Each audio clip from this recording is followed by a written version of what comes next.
right, so welcome to hOLA, which is a podcast of the Catholic community of Our Lady of Angels in Allen, Texas. So our hope in starting this is to reach out and stay in touch with our community in ways that are informative, community building, and fun. So we're going to start each episode with a little bit of hOLA news. Then we're going to interview a guest. And finally, we'll close with a brief discussion or possibly a challenge for the community. Welcome. This is our very first episode, so you've caught us at the beginning. I am Jennifer Hardy, and my co-host is Rosemary Crocker. Hello, everybody. So we both are staff at Our Lady of Angels and really wanted to just bring this to you and reach out. So we'll start. This is airing on Mardi Gras, so Tuesday, February 16th. So we, I don't know, Rosemary, do you normally do anything fun on Mardi Gras? You know, I don't. I'm always a fan, though, of the pancakes and sausage for dinner. But unfortunately, my daughter is one that always says she cannot have breakfast for dinner. So we have to come up with some kind of compromise. But generally, anything with cheese is good for me. Well, I don't think our families would mesh that well then. We are a cheeseless household and definitely do the breakfast for dinner thing. That's awesome. Maybe I need to come to your house then. There you go. Although I haven't heard that from Mardi Gras. I'm actually from New Orleans, so Mardi Gras there is like an entire season, not a day. So it's tons of stuff and lots and lots and lots of things that you shouldn't eat, of course. And yes, of course, the king cake, right? Definitely king cake, lots of king cake, usually donuts also, and, you know, the traditional jambalaya, the rice, all the different, you know, tons and tons of carbs. So, yum, yum. Yeah. Missed some of that for sure, but we've been here long enough that we haven't been going, you know, all out on Mardi Gras for a while. So I think this could be a year that most people are going to want to go all out. No, definitely. And that's one of the reasons we wanted to bring this today, to have a little bit of something. Yes. Definitely. Absolutely. All right. So since it's Mardi Gras, our biggest news for the church right now would be that Lent is coming up. So Lent starts tomorrow with Ash Wednesday. We are going to be having services at Our Lady of Angels. We'll have an 8:30, a noon, a 4 p.m., and a 7 p.m., and the 7 is actually the only one that you would have to register for. We will also be having Mass followed by stations each Friday during Lent at 6 p.m. So we are continuing that tradition, and we'd love to see you guys there. Another thing that's going to be offered during Lent is a session on Fridays at 1 p.m. Heidi Simpson has volunteered to lead a group that will meet every Friday and discuss the series on Formed called Forgiven. It is a beautiful series. It's been out for quite a while, and we're excited about that. So far, about 27, 28 people signed up. So if you're interested, look for that link in the newsletter. All right, that sounds great. And then also coming up this Sunday, we're going to have a blood drive. So from 8:30 to 2 in the parking lot. So, you know, that's very much in need right now. So if you have the time, come on out for that. And then we're really excited because our February family service project, we just wrapped that up, and it was Valentine cards for the local seniors. And we actually got over 300 beautiful cards. So we're really excited that we were able to go and deliver those this past weekend and bring some joy to their faces for sure. Absolutely. That's a wonderful thing. And I just the thought of, you know, sometimes we can think about the hard time that we are experiencing going through. So to acknowledge those other people that have it even harder than us is always something that can be uplifting.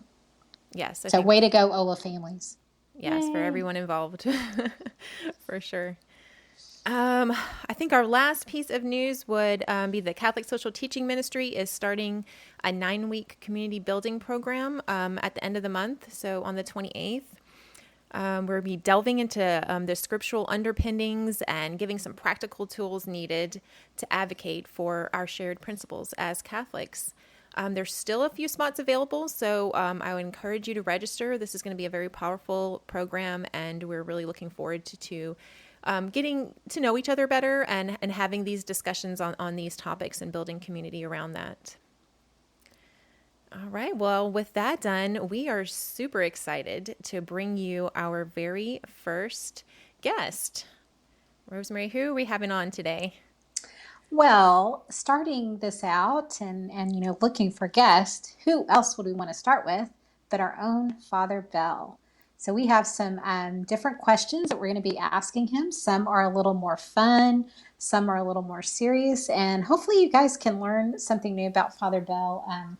He is a man of many different facets and a great love for our parish. So we're real excited to talk with him. Yes, definitely. So stay tuned. We will bring you our interview with Father Bell.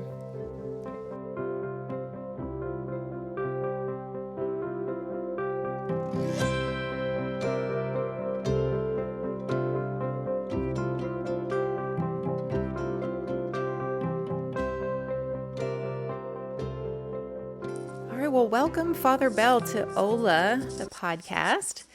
We're so happy to have you here as our first guest. Have you ever been on a podcast before? Podcast, no. Radio, yes. Oh, that's interesting. What radio have you been on? KRLD and KERA. Oh, cool. Wow, so you're a pro at this. You're working with the No, I just said amateurs I've been today. on. There's a difference. Well, we're all working at it. Nobody has hired me to do it full time. Well, maybe this is your shot then, huh? Yes. Oh, I don't need another job. Thank you. Yeah. I don't think any of us do. Let's see. So we have just a couple of questions. Some more fun, and some a little bit deeper. So we're gonna start with those. Rosemary, do you want to take the first one? Sure. So this one is a fun one about movies. So out of movies, what would be your favorite category? Would you say action, comedy, or musical? Well, actually, I'm an omnivore. I like any good movie. But if push came to shove, my popcorn type of movie that I would watch is science fiction, especially space-related type of things. Oh, Nice. we got something in common. I love space stuff too. So, okay, I'll take the second one. Sweets, cookies. I'm not supposed to eat any. Okay, hypothetical sweets. But that being said, I still have a weak spot for M&M peanuts and chocolate and nuts. And in terms of baked stuff, I like the non-icing type of cakes like not carrot cake, but zucchini bread and things of that sort. Mm, Yum. Those are yum, a good yum. list. Yes. I have to say, I'm right there with you with the peanut M&Ms. Those are good. So the next question is a favorite sport that you have participated in or watched? Baseball. Is that a watching or I'm, both or? I enjoy it as a sport to watch, the strategy and all that goes into it. When I go to the uh, games, and that's not very often nowadays, I keep score just because I like that statistical element to it. I did play softball and a little baseball, but I wasn't any good at it. That's the reason why I'm also not a professional baseball player, too. Yeah, I feel you on that one. I was always in the outfield, way in the outfield.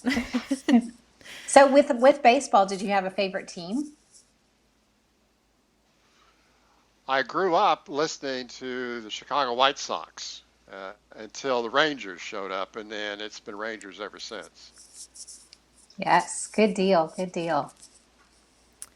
Okay, so the next one is, do you know how to drive a standard car? Yes, if it's on the floor. I have never driven a car with the stick on the column. So, Oh. Oh, yes, that is much harder. uh-huh.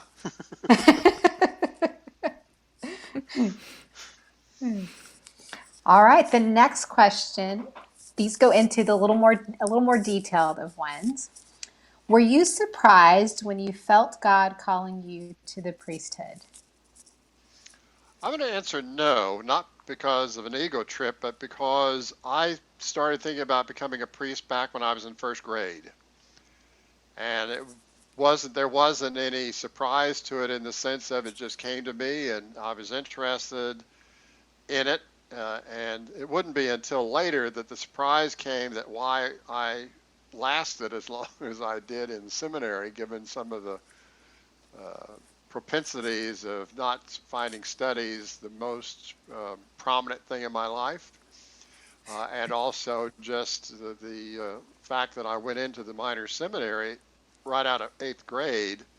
That means staying uh, focused enough for 12 years to get ordained. So I'm more surprised in that regard than being called. Now, later years, the fact that I was called, it's one of those things that, you know, why me and why other people who are better qualified or had better personalities or whatever it is, why they didn't get called by God. So those would be the surprises, but it was all after the fact or, well, after the beginning.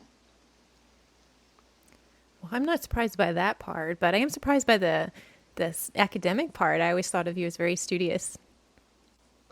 No, I mean, if I want to apply myself, I can be, but my preference is to go do something else, even nowadays. Maybe to go fishing. Fishing, bridge, one of those crazy games on the computer or my iPad, on my Kindle, uh, almost anything else. Well, I think some of the young people will be able to relate with you with the um, having trouble staying focused on the studies. Yeah. Definitely, you might be able to, yeah, to motivate some of them with that. Okay, so the next one is, do you remember your very first baptism after being ordained? I don't, in the sense of it wasn't one specific baptism. At that time, at St. Elizabeth of Hungary, which is in Oak Cliff in Dallas, I had been ordained a deacon, and the policy was that they did baptisms as a group. So instead of one, it was multiple. So it was always interesting balancing three or four or more children getting baptized at the same session after the noon mass on Sundays. They didn't do it during mass like we do it at Our Lady of Angels. Matter of fact, most places did not do it during mass until much later in terms of history. Um, I do remember one instance in which there was one child who was doing a lot of crying, and I made a passing comment just because that made that child identifiable, but the mother thought I was somehow upset with the child, and it wasn't. It was the fact that this child had a little bit more personality than the other four or five that were there. So, Yes, I remember that. Maya was, it was a big group baptism. It was like at least 6 or 7 after mass kind of thing. So, Oh, wow, that's neat. All right, so in the priesthood, in your years of being a priest, any memories of laughs, maybe something funny, a mishap, or just something that brought you a lot of joy at a time? well, I was privileged enough to know Monsignor Glenn D. Gardner, or Father Duffy, as he went by, and he was one of the funniest people I've ever known, and he was always good for a laugh, and I just loved being just an audience to him. Sometimes I was the fall guy or the straight man, but just he the he was just that unique. But I do enjoy the opportunities of, like when my minor seminary class has a reunion about every 5 years, and when we all get together, it's just enjoyable hearing them all reminisce about things that occurred. And so there's that type of laughs. I'm not a joke teller per se. If I'm going to do anything comedic, it's usually something that is more theatrical or is sketches or spoofs as opposed to, three people walked into a bar type of joke. So I'm not usually the center of the laughs. I'm more of the audience that enjoys laughing at the stories that other people tell. Our VBS kids might have a different opinion about that, though. Well, you got to remember, though, those are always theatrical. Those are theatrical, yes. Those are great. All right, so our last question for tonight is, with your years of experience and learning, is there any piece of advice that you would like to pass on to your audience that you just haven't been able to squeeze into a homily?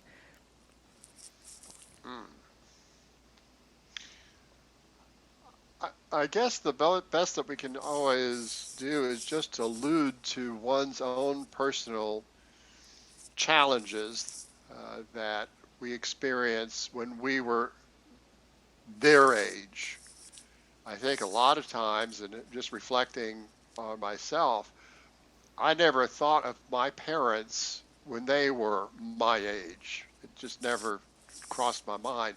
You'd hear stories about specific events, but you never had them share what their challenges or struggles with, other than you knew that they grew up during the Depression, that things were not easy, all those type of things. But the personal struggle of how they found their identity and who they were and those type of things. And the same type of challenges also in regard to myself for those who are in comparable ages, as far as that goes. Somehow talking about it personally in terms of relating it is very difficult to find the right words, the experience. How do you describe a feeling adequately and things of that sort? So that's the only thing I sort of regret, not being able to somehow share or convey that they're in the same boat. I remember being in the same boat that they are, but being able to sort of give them a reassurance that their uncertainties, their reticence, their fears, challenges, everything else are the same thing the rest of us went through, and at least in theory, successfully got through. So trying to convey that has been probably more of a wish and less of anything that I've been able to accomplish. Yeah, that's a great piece of advice and thought there. I think that's something that many of us have not really thought through or put into practice all that well, huh?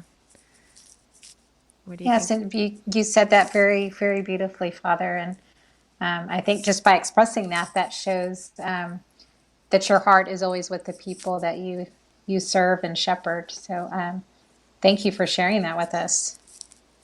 Yes, definitely. You're welcome. Thanks for all of your time tonight and putting up with our questions. So, That's all right. all right. Well, that was great to have Father Bell on here, right, Rosemary? Yes, absolutely. I think our other guests are going to have something to aim for now.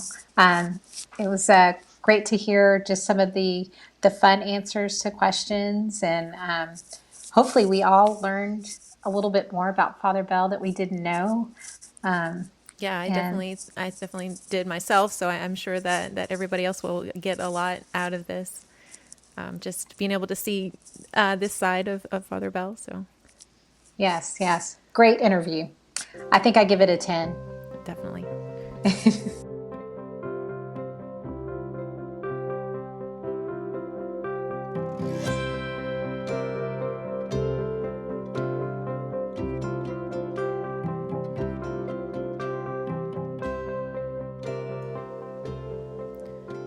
Okay, so now we want to shift our focus to you. So for each episode, we are going to close with a little bit of our spiritual journeys. And then we're going to reach out to you with either a prayer or a challenge for the community. And then for this week, we are going to start with Lent because that's where we are, and we want to give you some resources and kind of just discuss it. So, Rosemary, what are your plans, or what are you doing?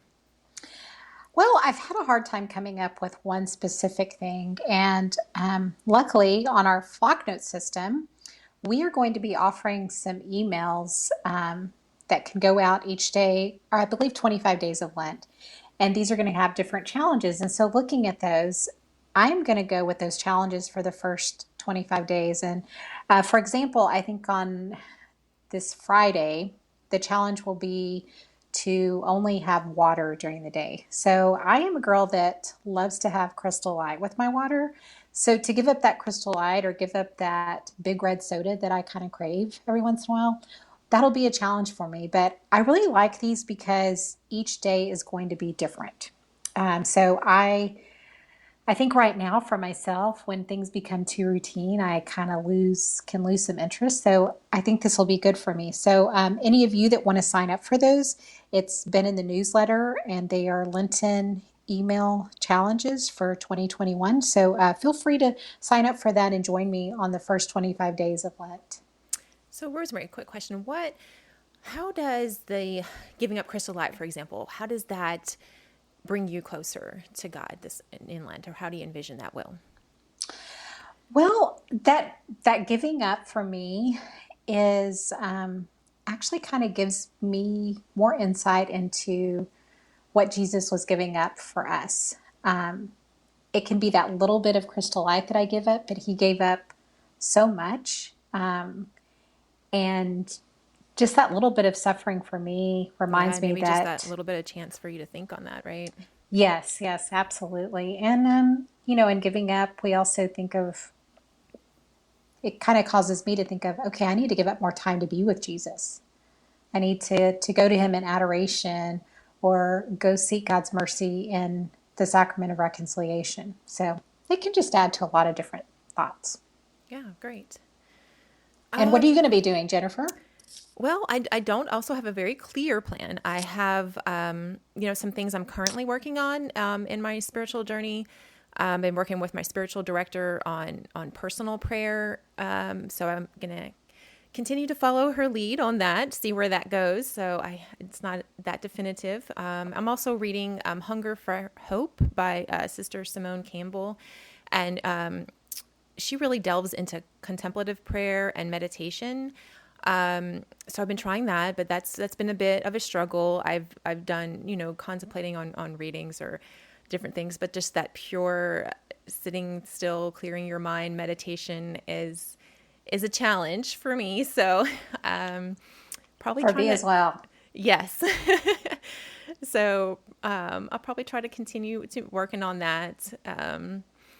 I've just had this great experience of going through the greater retreat with my son for confirmation, and that has been great and a lot of chance to reflect on the workings of the Holy Spirit in our lives, which I think sometimes we don't do a whole lot of reflecting on that and just the power of the Spirit. So I'd hope to kind of continue that thought process through Lent. Yeah, absolutely. I think the Holy Spirit is that one we kind of neglect quite a bit. So that's awesome. Yeah. So if you've gotten to this podcast from either our website or Facebook or through some of our emails, we have included a link under there for a lot of resources that you can access that might be ways for you to reach out or to, do your spiritual journey or possibly give up things however you want to, because we know everybody is going to be different there. So lots and lots of resources in addition to what Rosemary mentioned, which sounds really great to me. And Jennifer, you know what? I just thought of something. Will you kind of check in with me and see how I'm doing on those challenges? Yeah, I think Sometimes that's a it great helps to idea. have that accountability, and I know that you would be doing that for my goodness. So I invite you to say, okay, Rosemary, Are you sticking to those challenges, Yeah, maybe Um, I'll ask you in the next episode. all right, that'll work. That'll work. We will see how Sounds I'm good. doing. You can do the same for me as well. Okay, that's great. All right. And if any of you want to reach out to us, we would love to hear if you've got ideas or news that you want passed along, or if you would like to be a guest on our episode. You can email us at podcast@ourladyofangels.com. All right, Rosemary, anything else? Nothing else I can think of. I just hope everybody makes it a great Lenten journey and really take the time to enter in and do that as a family. I love that you said, talked about the retreat with your son. Maybe find something together as a family or a friend, and that accountability factor can be a really good one for us. Yes, definitely. I agree with that one. Yeah, so find someone else or do it with your family and kind of take our lead on that one. And we hope to get you back again for our next episode. Absolutely. The big question will be, who will our next guest be? Yes, we'll have to come back and find out. All right, goodbye. Goodbye.